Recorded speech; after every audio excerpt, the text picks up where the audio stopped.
નમસ્કાર દોસ્તો, સ્વાગત છે આપ સર્વનું તમારી પોતાની YouTube channel ocean coaching classes પર। મિત્રો, આજે આપણે ધોરણ 4ની જે મારી લેખન પોથી છે તે મારી લેખન પોથીના પેજ નંબર 51 ઉપર આપણને જે વાર્તા આપેલી છે, વાર્તા લેખન આપેલું છે તેનું સચોટ અને સંપૂર્ણ સોલ્યુશન આપણે આ વિડીયોની અંદર જોવાના છે। મિત્રો, આપણી આ ચેનલ ઉપર ધોરણ 4ની જે મારી લેખન પોથી છે તેના દરેકે દરેક પેજના અથવા તો પાઠના સચોટ અને સંપૂર્ણ સોલ્યુશનના વિડીયો અને પીડીએફ મુકાઈ ચૂક્યા છે। આ વિડીયો અને પીડીએફનો અભ્યાસ કરવા માટેની લિંક તમને નીચે ડિસ્ક્રિપ્શન બોક્સની અંદર મળી જશે, જરૂરથી તેનો અભ્યાસ કરી લેજો। ચાલો તો જોઈએ મિત્રો, આપણે વાર્તા લેખન પેજ નંબર 51 ઉપર જે આપણને આપેલી છે તે અહીંયા કહ્યું છે કે તમે સાંભળેલી કે તમને આવડતી વાર્તા લખો। તો જો વાર્તાનું નામ છે ઘરડા ગાડા વાળે। તો જોઈએ આપણે સરસ મજાની વાર્તા। એક નાનકડું ગામ હતું। તે ગામના યુવાનો ખૂબ ભણેલા હતા અને વૃદ્ધો વ્યવહાર કુશળ હતા। ગામનો નાનો મોટો પ્રસંગ સૌ સાથે મળીને કરતા। તહેવારોની ઉજવણી પણ બધા સાથે મળીને સંપથી કરતા। એકવાર ભણેલા યુવાનોને પોતાની વિદ્યાનું ઘમંડ થયું। તેઓએ વૃદ્ધોને જાનમાં ન લઈ જવાનો નિર્ણય કર્યો। એક જાનમાં માત્ર યુવાનો જ ગયા। કન્યા પક્ષના વડીલોને તેની જાણ થઈ। તેઓએ જાનમાં આવેલા યુવાનોનું ઘમંડ ઉતારવાનો નિર્ણય કર્યો।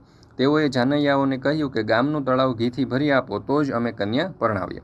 હવે આ વાર્તા આપણે આગળ જોઈએ એના પહેલાં તમારા માટે ખાસ મહત્ત્વની સૂચના છે કે ધોરણ 4ની આ જે મારી લેખન પોથી છે 2025-26ની, તેના દરેકે દરેક પાઠના અથવા તો પેજના કલરફુલ સોલ્યુશનની પીડીએફ તમે વોટ્સઅપ પર પણ મંગાવી શકો છો। અને વોટ્સઅપ પર પીડીએફ મંગાવવા માટે આજે જ સંપર્ક કરો 7046222254 નંબર ઉપર, અથવા તો આપણી એપ્લિકેશનનું નામ છે ઓશન કોચિંગ ક્લાસીસ। આ એપ્લિકેશન ડાઉનલોડ કરી અહીંયાથી પણ તમે આ સોલ્યુશનની પીડીએફનો અભ્યાસ કરી શકો છો। એપ્લિકેશન ડાઉનલોડ કરવા માટેની લિંક તમને નીચે ડિસ્ક્રિપ્શન બોક્સમાં મળી જશે।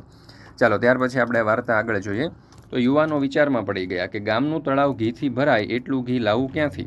યુવાનોને ચિંતા કરતા જોઈ અને સંતાઈને જાનમાં આવેલા વૃદ્ધ યુવાનોને જણાવ્યું, તો પહેલાં કન્યા પક્ષના વડીલોને તળાવ ખાલી કરી આવવાનું કહો।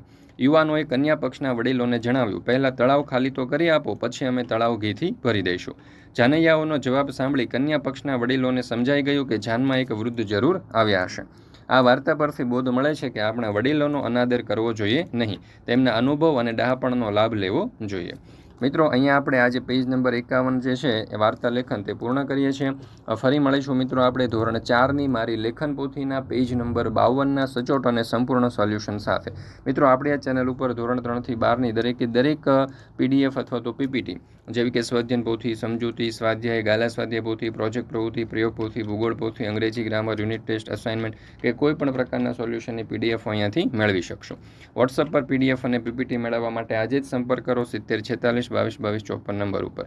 આપણી એપ્લિકેશન પરથી પણ તમે આ પીડીએફનો અભ્યાસ કરી શકશો। એપ્લિકેશનનું નામ છે ઓશન કોચિંગ ક્લાસીસ। તો દરેકે દરેક વિદ્યાર્થીઓએ અવશ્ય આ જે મારી લેખન પોથી છે તેના દરેકે દરેક પેજના અથવા તો પાઠના સચોટ અને સંપૂર્ણ સોલ્યુશનના વિડીયો અને પીડીએફ મેળવી અને તેનો અભ્યાસ કરી લેવો।